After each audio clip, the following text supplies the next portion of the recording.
শাশুড়ির অমতে আমার স্বামী আমাকে বিয়ে করে। আমরা আলাদা ঢাকায় থাকি। শ্বশুর, শাশুড়ি, ভাসুর কেউ আমাদের মেনে নেয়নি, কারণ আমি গরিবের মেয়ে।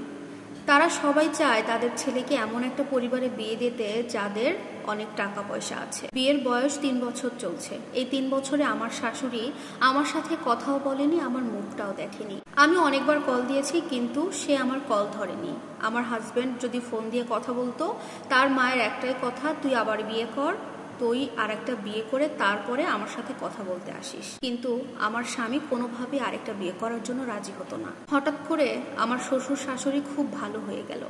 হঠাৎ একদিন আমার স্বামীকে কল দিয়ে বলল, বাবা, তোদেরকে আমরা মেনে নেব, তোরা বাড়িতে চলে আয়, বৌমাকে নিয়ে বাসায় চলে আয়। 13 দিন গিয়ে শ্বশুর বাড়িতে ছিলাম।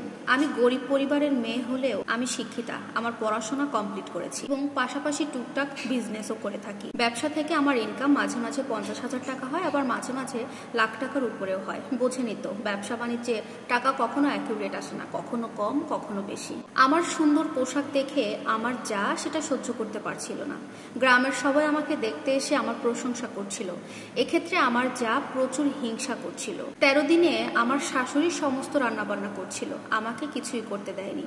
শ্বশুর বাড়িতে সবার আচরণ দেখে এটা বুঝতে পেরেছিলাম তারা আমাকে মন থেকে সবাই এখনো মেনে নেয়নি। কিন্তু তারা কেন মেনে নিয়েছে এই কথা বললো আমরা এখনো বুঝতে পারছি না। শ্বশুর বাড়ি থেকে যখন বাসায় ফিরছিলাম ঢাকায়, তখন আমি আমার পায়ের 2টা মোজা খুঁজে পাচ্ছিলাম না। শাশুড়ি বলল হয়তোবা বাড়ির বাচ্চারা খেলতে গিয়ে কোথায় রেখেছে, হারিয়ে ফেলেছে। তার কথা মেনে নিয়ে আমিও কিছু মনে করলাম না, চলে আসলাম ঢাকার বাসায়। আমরা ঢাকাতে ফেরার 7-8 দিন পরে শাশুড়ি আমাদের ঢাকার বাসায় বেড়াতে আসলেন। সেখানে এসে তিনি প্রায় 1 মাসের মতো থাকলেন। শাশুড়ি বাসায় আসার ঠিক 9 দিনের মধ্যে আমি বেশ অসুস্থ হয়ে পড়ি। আমার বমি হতো, নামাজ পড়তে একদমই ইচ্ছা হয় না, আমার সারা শরীর ব্যথা করতো। সবসময় খালি মনে হতো আমার শরীরে কেউ একজন খোঁচা মারছে। একেবারে বিছানা সজ্জা হয়ে গেলাম। আমার স্বামী আমাকে ডাক্তারের কাছে নিয়ে গেল। ডাক্তার বারবারই রিপোর্টে বলে আমার শরীরে তেমন কোনো অসুস্থতা নেই। এভাবে চলছিল। শাশুড়ি চলে গেল 1 মাস পর। কিন্তু যত দিন যাচ্ছিল, দিন দিন আমার অসুস্থতা আরো বেড়ে যাচ্ছিল। আমার শাশুড়ি যে রুমে থাকতো সেই রুমে আমার স্বামীকে চা দিয়েছিলাম। চা খেতে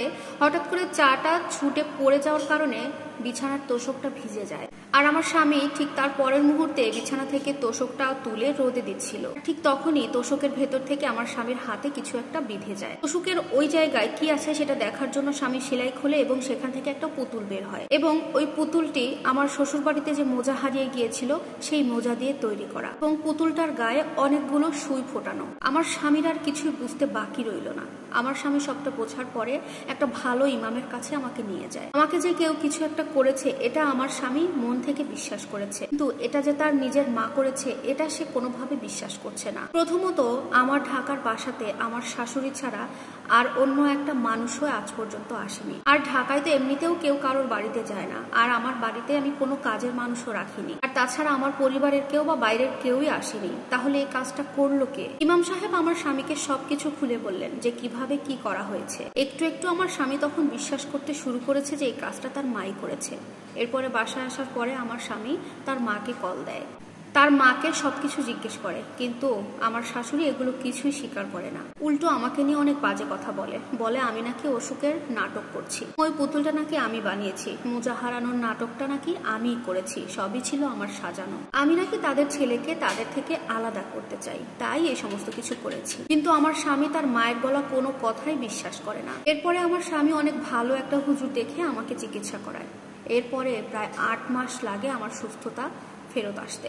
এই ঘটনার পরে আমার স্বামী তার পরিবারের সাথে আর কোনো যোগাযোগ রাখেনি।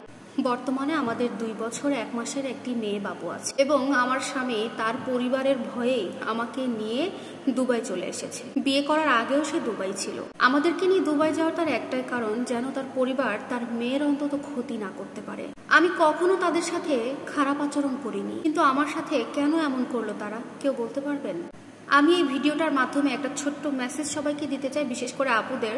দয়া করে কোনো ছেলের পরিবার রাজি না থাকলে কখনোই বিয়ে করবেন না সেই পরিবারে। এই জীবনী গল্পটি লিখে পাঠিয়েছে শ্রাবণী নামের একটি আপু। সবাই তার জন্য দোয়া করবেন।